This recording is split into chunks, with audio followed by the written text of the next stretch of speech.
Hello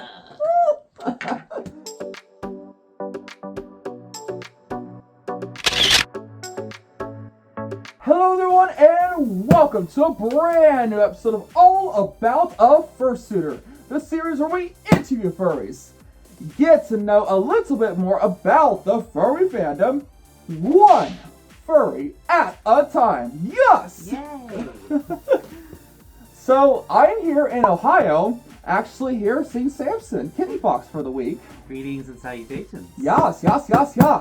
But he is actually not the one I'm interviewing. He is actually just a guest here and basically clouding me for this interview. Yes. And it's an honor. Thank you for having me. Oh, thank you for being on. Yes. Yes. I'm so ready for this. Oh, yes, definitely. Yes, let's do it. Mm-hmm. Yes. But in today's interview, we are interviewing Mang the Bear. Ooh, a bear. Yes, a bear. We love bears. Bears are awesome. Yes. We need more bears in the fandom. Honestly, yes, we do. Bears are awesome, indeed. Yeah, absolutely. Oh, yes. So huggable. Oh, yes. But yes, as always, we will ask Mang 5 questions. And without further ado, let's get into it. Woo! Yay. Yes. Question 1.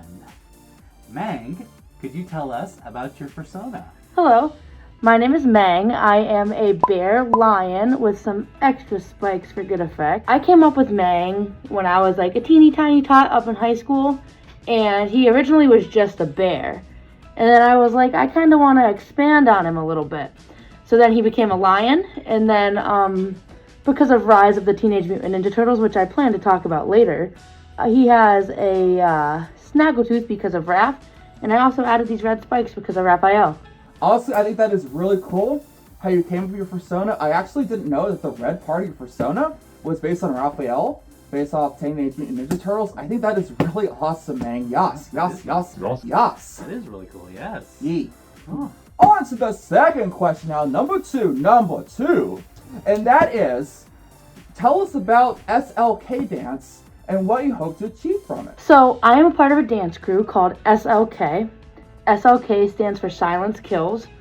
We are a dance crew that allows different dancers of all different skill levels to come and join. It is run by my 2 really close friends, Burst and Max Hyena. They run the crew and they invited me to the crew, and it just means so much to me because I've also used the crew to advocate for my residents because I'm a resident advisor at the college I attend. So I always say, if you see something, say something. Silence kills. So it's like a really full circle moment for me, which is really, really cool. I really like it that you're bringing in dancers, fursuit dancers, furry dancers, overall, from different skill sets, some that have not danced before, some that are good at dancing. I think it's really cool that all you at SLK Dancing are doing that. I love that. Yes. Oh, yes. And we love seeing varieties of dance and different styles. So, yes, good on you, and keep going, please. Yes. Absolutely. Definitely. On to question number 3. What are some of your favorite panels that you've done at furry conventions? Some of my favorite things to hold panel-wise at conventions, I've only run 2 panels, but both of them have a really, really special place in my heart. One is called Staying Sober in the Furry Fandom. I am almost 4 years sober from smoking marijuana in any capacity, whether that's a pen, a blunt, a joint, whatever the case may be. I am completely sober from marijuana use. So running a panel called Staying Sober in the Furry Fandom has really, really helped me in the ways that, like, I needed to be helped when I was going through my addictions. In those panels, we have some small turnarounds, like small show-ups, but, like, the things I learn in those panels are absolutely astronomical. My second panel that I held was So You Want to Fursuit Dance. And that was a beginner guide of all things dancing. So we talked about character performing as a whole, bringing your character to life. We talked about different styles of dance, such as jump style, breakdancing, animation, ballet. Like, we had so many in-depth conversations about it. And I also like to run a cipher at the end of my dance panels where we do, like, how to, like, Cipher 101, which is, like, how to actually get involved with the dance cipher. So, like, for example, some cons have, like, the freestyle battle that start with a cipher, then it goes into the battle. For any of you that aren't familiar, a cipher is when you guys get into, like, a circle, or, like, you all gather around and then one person goes into dance and then they pull out and another person goes into dance. and the cycle continues. So I try to run one of those at the end of my panel, but that panel as well has also been like so life-changing, and I am so grateful I can once again be an advocate in this fandom, because there was a time where like I wasn't an advocate, and this fandom has given me the chance to grow. I really love the panel you're doing for sobriety in the fandom. I really love that, because honestly, sobriety overall and just the alcohol and drug and just overall is something that's really underrated and just not looked at for me in general.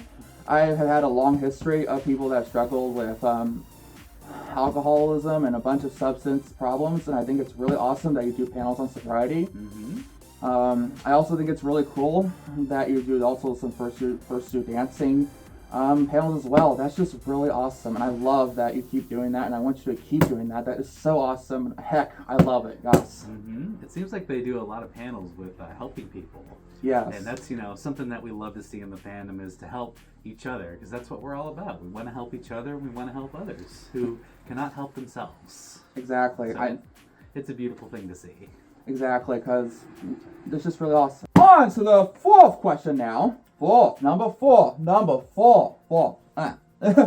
And that is, what got you into TMNT? Yes. This question's funny.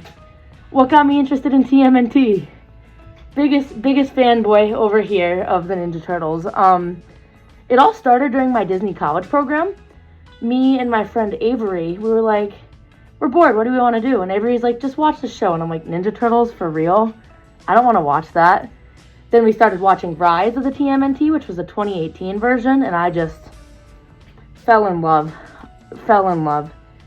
It gave me a chance to be a little boy, because as a trans man, it's very hard to like recollect on my childhood sometimes, because I grew up as a little girl, not a little boy. So it's like a really special thing for me to kind of just unwind and watch this show and like relive that little boy childhood that I always wanted, even if it's just watching a show with a comfort food like SpaghettiOs or like something silly like that. I think that is really cool that TMNT overall made you find what you were looking for in life, that made you find your transgender self. I really love that.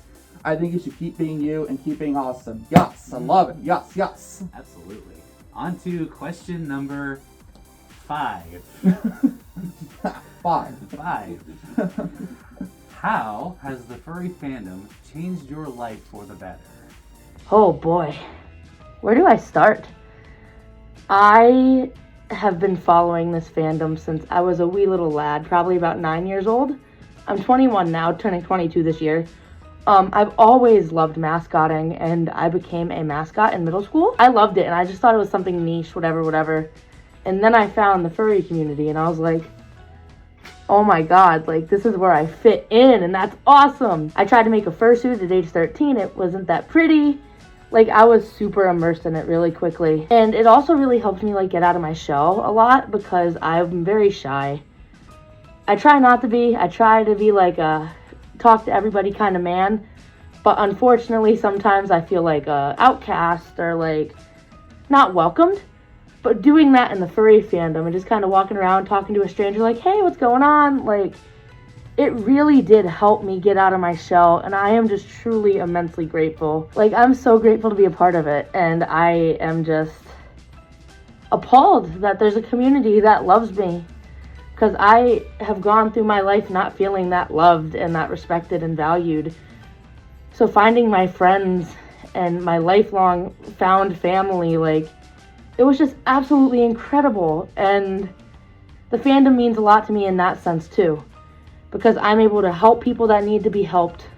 I'm able to be friends with amazing individuals, and I'm able to talk to amazing individuals like my friend Benji, who's putting on this video. So it's just really special. It's an open door of connections, and it's great, and I'm so grateful for it. That's a little bit about me. Thank you so much for having me, Benji. Your content is awesome, and I'm really looking forward to seeing what you do. Bye, everybody. I think that is just a really wonderful story that you said there, Mang. And I really love it, how the furry fandom has just changed your life. And I think that is just really awesome. Yes.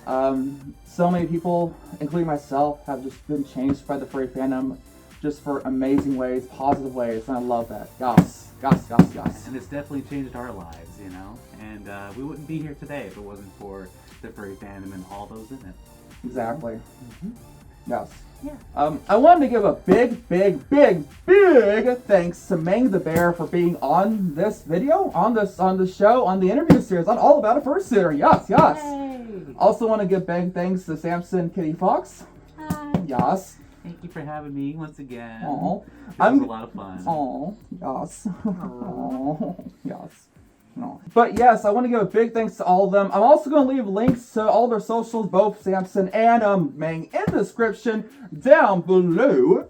So be sure to check them out for sure. If you all enjoyed this video, give us a like, subscribe, turn on notifications.